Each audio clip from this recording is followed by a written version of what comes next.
ఇది 4 ఏళ్ళు అయిపోయింది, 5 ఏళ్ళు అయిపోయింది, కట్అవుట్ అయిపోయి అందులో ఆయన అవతల పడతారు. ఇంకా కేసీఆర్ సార్ 50 కోట్లు ఇచ్చిండు, ఊరికి 15 లక్షలు ఇచ్చిండు, ఇక్కడ మెడికల్ కాలేజ్ ఇచ్చిండు 100 సీట్లతోని. అవన్నీ చేయమంటే అవన్నీ చేసుడు పక్కన పెట్టిండు. ఆయన మొత్తానికే పని చేసిండు. ఏం చేయాలో అర్థం అవుతుంది. అభివృద్ధి అంటే తెలియని పర్సన్ ఇక్కడ ఉన్నాడు ఎమ్మెల్యే. మరి కేసీఆర్ సార్ ఇచ్చిన 50 కోట్లు ఎందుకు క్యాన్సల్ చేసిండ్రు? 7 పాయలకు 100 కోట్లు ఇస్తే ఎందుకు క్యాన్సల్ చేసిండ్రు? ఊరికి 15 లక్షలు ఇస్తే ఎందుకు క్యాన్సల్ చేసిండ్రు?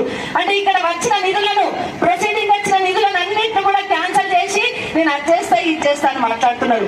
మమ్మల్ని తిడతా ఉన్నారు, ఇంకా తిడతానే ఉన్నారు. తిట్టండి, పర్వాలేదు, ప్రజల కోసం